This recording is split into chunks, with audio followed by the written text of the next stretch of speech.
I guess this is officially day 11 of the nationwide shutdown. Isn't it weird how all the days are kind of blurring together now? In a way, of course, the days are interminably long. On the other hand, it just feels like this thing is sort of the days are just flying by. It's hard to believe that so much has happened in such a short period of time. Welcome in. I'm again grateful to be with you on this Friday out of my kitchen. Friday, March the 27th. We're ending March. We're going to round the corner. We're going to get into April.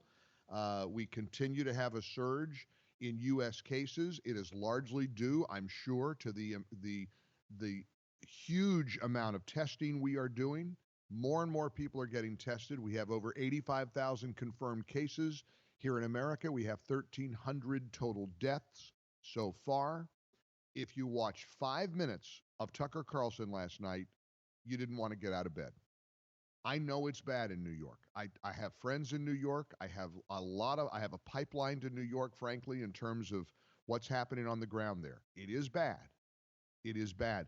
But there are reports that are highlighted, such as a refrigerated truck being pulled up to a hospital because there are so many dead bodies, there's no room for the bodies. And then I get a counter report to that saying, no. The morgues in New York are not at capacity. This has to do with the pragmatic preparations for worst case scenario. And as we learned real quick last night from Deborah Birx, the worst case scenario models mean doing absolutely nothing. And nobody is doing nothing. I don't think there's a country in the world that's not doing anything. Everybody's responding. And, we surpassed China. This is to me, I don't know, there's something about these numbers that somehow comfort me. And maybe you don't see it this way. All right, we've surpassed China now in terms of total cases. But China has also had almost three times as many deaths as us. 1,300 deaths in the United States so far, 3,292 deaths in China, a country of 1.3 billion people, and China is starting to go back to work. So, now the numbers could be all wrong from China. Even President Trump yesterday, seemed to infer you can't trust China's numbers. But, you can't dispute how many people are in China. So if their death count, and maybe the death count is, if anything, it's dramatically higher. They are reporting 3,290 deaths in China, in a country that is now starting to go back to work, slowly opening the factories, starting to get some semblance of normal. We have 1,300 deaths. We are continuing to rise. There's no question. A couple of hundred people died. Hundreds of people are dying a day right now. But I go back to Tucker for just a minute. Do you watch Fox News a lot? Isn't it fascinating how all the shows have kind of a different tone? The primetime shows, Tucker. First 5 minutes, I was so depressed. He airs a Facebook video from a nurse who's walking around doing a selfie Facebook. I don't know how scientific that is or accurate when she says, "Oh, look, there's ventilators. We can't use them. We don't have ventilators." And it's complete gloom and doom and Armageddon. Then he puts up a video of some guy that's being interviewed on the street. It's hell in there, way worse than 9/11 ever was. This is the worst ever, And then Tucker looks into the camera and says, I'm getting reports that those ventilators, the 4,000 ventilators that were sent to New York, they're in a warehouse somewhere. The hospitals desperately need them, and the feds won't let them out of the warehouses. They're just gathering dust in the warehouses. I'm thinking, wait, and then I haven't heard one more word about that. And that's a widely viewed primetime show. Listen, I love his show. It's my go-to show. I think he's one of the smartest guys on television. There's no question. He has been ringing the alarm bells on this thing for many months, way ahead of others. But then you get into Sean's show, and there is a bit more reassurance and optimism. You get to Laura Ingram's show, the same thing. There's more optimism. There's more, hey, can we take a breath here? Let's not throw in the towel.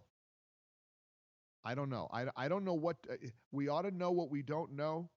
I am lifted up by your voice when you call this show 1-800-655-Mike and you tell me what's going through your head in terms of these models, in some of these predictions. Look at what happened with this Imperial College study. This was a big bombshell yesterday, last night. Neil Ferguson, the head of the study, the head of the group, rather, that was behind this study, that said that COVID-19 could kill 500,000 Brits, 500,000.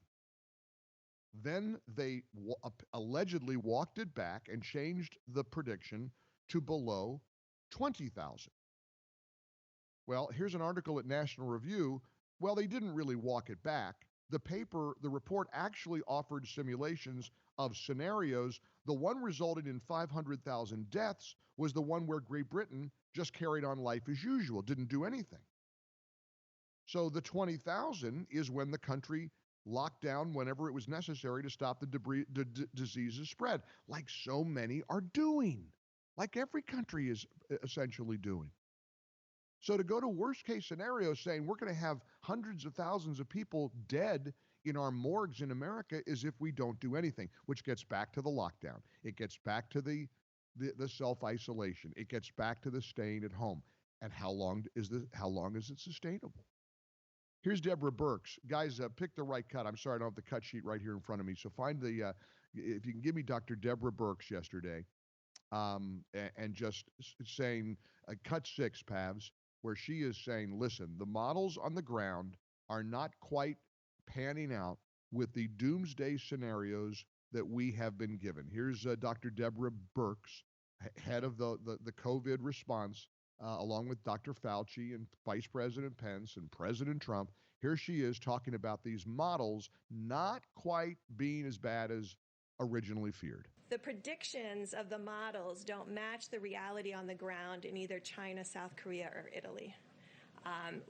We are about 5 times the size of Italy. So if we were Italy and you did all those divisions, Italy should have close to 400,000 deaths. They're not close to achieving that. So these are the kinds of things we're trying to understand. Models are models. We're adapting now to the reality. There's enough data now of the real experience with the coronavirus on the ground to really make these predictions much more sound. So when people start talking about 20% of a population getting infected, it's very scary. But we don't have data that matches that based on the experience. Now, do you know, and this is very interesting, the mob has turned on her, the social media mob.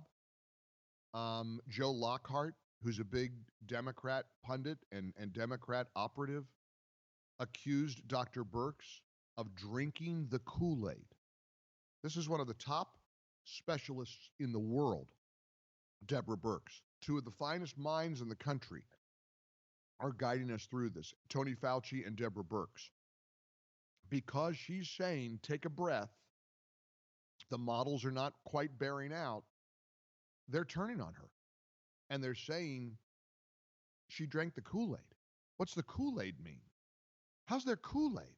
Oh, that's right, because they're accusing Trump of not taking this seriously enough as he's dispatching a huge naval hospital into the port of New York, as he's round the clock working with other countries and trying to get a handle on this. He's not doing enough. He's not taking it seriously. And oh, by the way, he didn't do enough when we were first, he didn't shut things down fast enough.